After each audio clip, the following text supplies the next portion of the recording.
everyone. Oh, sorry, I'm feeling a little bit hungry. You know when you just have one of those long, busy days and you have no time to eat or cook and you start to crave something slightly salty, warm and soothing. Instant noodles. It's a student's best friend. It's cheap, convenient, and surprisingly tasty. It's great after a night out, after a long study session at the library. It's what the body asks for. But is it actually that good? I mean, surely the demand is huge with 103 billion consumers every year. But that also means 103 billion plastic containers. Containers that may have an additional 2 plastic sachets, which are extremely hard to recycle. Maybe it's time we stopped trying to recycle. It's time we stopped trying to treat the symptoms of the plastic industry.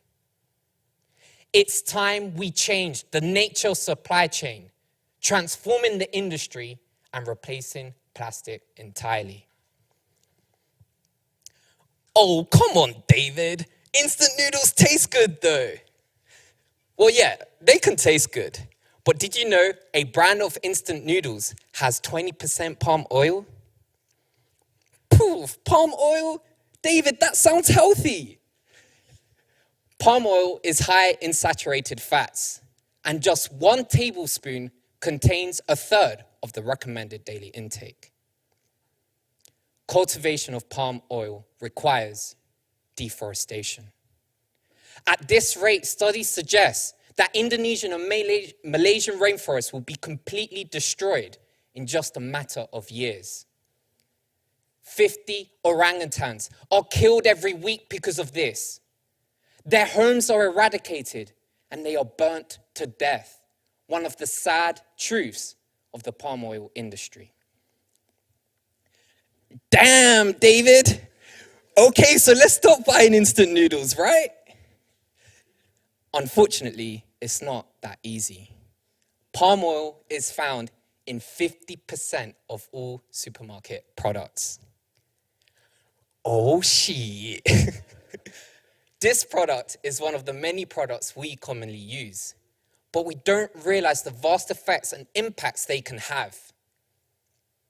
However, rather than focusing on the negative effects and blaming individual consumer behavior, I started to look for solutions, regenerative solutions.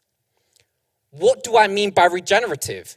Well, right now, we are obsessed with the words net zero, reduce your carbon footprint, reduce carbon emissions, blah, blah, blah, blah, blah, blah. We've all heard it before. However, we have reached a point where it's a little too late. We need to adapt now. Our planet will keep getting warmer and warmer in a somewhat irreversible manner unless we implement regenerative solutions. This does not mean only net zero. It is beyond. It's about achieving carbon negative numbers. It's going beyond zero and absorbing as much carbon dioxide as possible from the atmosphere. But how can we do this? Let me tell you a love story. I went to Warwick Uni and studied biomedical sciences. My thesis was about biotech and algae. In other words, cool stuff with seaweed. I fell in love with seaweed. We could actually harvest this crop to create products such as instant noodles in a sustainable manner. There's no need for fertilizers, no pesticides, no deforestation, no waste of fresh water. Seaweed's growth rate has been found to be incredibly quick, 5 times of terrestrial plants, making it efficient. And all it requires is a soup of nutrients, the ocean. But why seaweed? Well, it has very sustainable properties. Seaweed can create oils that could replace palm oil. Seaweed can create biodegradable packaging, which could replace plastic packaging. Seaweed could even replace fossil fuels with biofuels. In fact, researchers estimate that if 9% of the world's ocean surface were used for seaweed farms, we would be removing 53 billion tons of CO2 every year. If this seaweed was then collected and processed, it could also produce enough biofuels to replace all of today's fossil fuel energy. Trees are also great. One tree can sequester 1 ton of CO2. Planting as many trees as quickly as possible could reduce an insane amount of carbon. But wait, we are missing one important variable: time. It could take a tree 40 years to sequester 1 ton of CO2. Not only that, but in doing so, we will compete for land, increasing our food prices by 80% by 2050, according to the IPCC. Not to undermine regenerative solutions on land, but can I ask, why are we so obsessed with land when it only accounts for 29% of the world? It's time to change our perspective to an underwater one, a solution that flows with nature. Let's compare a terrestrial forest of trees to a coastal marine system. The marine system can absorb up to 50 times more carbon, according to Emily Pigeon, a director at Conservation International. A climate issue we are currently facing is that the oceans absorb CO2 from the atmosphere, creating carbonic acids. This is known as ocean acidification. Acidic conditions can negatively affect shellfish. This can create a cascading negative effect on the marine food chain, which then affects us. So again, looking back to the example of instant noodles, hypothetically, if we implemented seaweed into the product, we could change the nature of supply chains and transform the industry. We could inadvertently increase the demand for sustainable seaweed farming, which would then absorb tons of CO2, reduce ocean acidification, and increase biodiversity. That's what we call a true regenerative solution. So can instant noodles save the world? They could. And that's why we need you. I started the talk with this example of instant noodles, an everyday product, and seaweed, to spark your innovation, to ignite inspiration within your hearts, and to awaken your imagination. Now for the important part of the talk. It's time for me to tell you how you can get involved on a little journey to save our planet. I'll be teaching you a simple sustainability hack. We need to implement the 4 Ps concept into our lives. People, purpose, planet. And the final P will be revealed at the end. Let's start with people.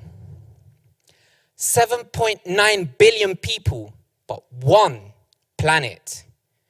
If everyone on the planet consumed the same natural resources as the average Western European, we would need 3 planets to sustain us. So yes, we need to do our part as individuals and live a 1 planet lifestyle. Try to take little steps. Start with trying a veggie meal one day. Try to be more conscious of what you buy and consume. Have a quick shower and maybe give second-hand clothes a try. There are so many ways of being sustainable. What inspired me to be more sustainable, bear in mind I'm nowhere near perfect, it was the people around me. Honestly, just be friends with a sustainable individual and be open to learn from them. Ask them questions. What makes us uniquely successful as a species is our ability to cooperate. Right now, too much pressure is being put onto the individuals. A way to alleviate this is networking. Networking can open doors to opportunities you might not be able to find on your own. and can give insight into various fields. We need to collaborate and connect together to create change on a large scale. But how do we truly connect? This brings me to the next P, purpose. Finding your purpose has been everyone's end goal. It can sometimes naturally find your life. Sometimes it's quite complex. Sometimes we are clueless when others know exactly what they want. Finding your purpose. I don't like this phrase, yet we've heard it countless of times. We don't find purpose, we create purpose. I actually like to think of purpose and proactivity as two parallels. It's hard to create purpose without being proactive. Get involved with different events, societies, network, and find opportunities like you did today attending this TEDx talk. Give yourselves a pat on the back. Go on, I'm proud of every single one of you. Go, I want to see your abs, go. Proactivity doesn't mean responding to change, but it means taking action to make a change. Stop talking and start now. Divide your tasks, plan and organize your days for a more manageable life. And don't be negative. People often think that failure is the opposite of success, when in fact, it's a part of it. We can link this to climate change. We are somewhat failing as a species, but now it's our chance to take the opportunity and thrive.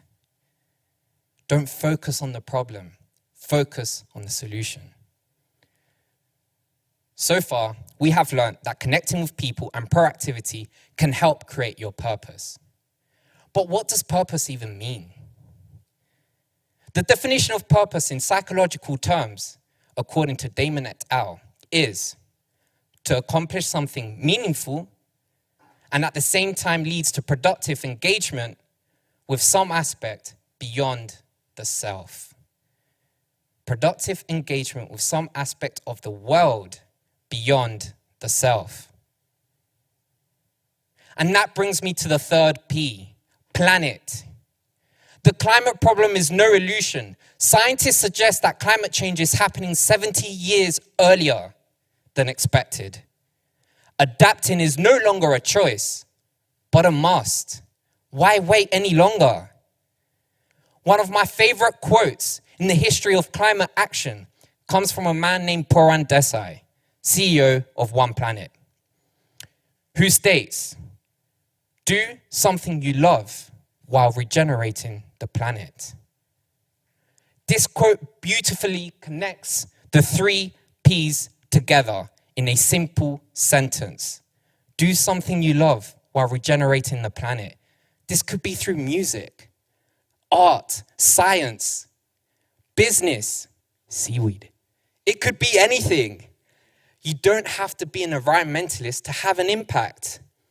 So engage with people and events, find something you love, and create your purpose from that in a way which regenerates planet Earth. My current dream and work is creating a platform where the 4 Ps can be easily implemented and accessible to everybody. A sustainability platform where people can share events and projects with each other to truly connect to people and planet Earth. And one day, I want to post my seaweed project on it. Don't worry, I know we are still missing 1 P. The final mysterious P. Drum roll, please, everybody. Come on. I know you're tired. Come on. It is poop. Wait, what? Poop. Yeah, the final P is poop. And just a fun way to summarize everything so you don't forget. But more specifically, we are talking about whale poop. Whale poop saves lives by protecting our climate. How? Algae, a form of seaweed, grows with the nutrients supplied by the pretty humongous whale poop, and algae accounts for up to 80% of our oxygen. Given all the facts and solutions out there, we know we can regenerate the planet together. There are so many hobbies, passions, studies, and careers out there that can make an impact. So let me leave you with one final question. What is more courageous? To ignore the problem or to do what you love while regenerating the planet? Thank you.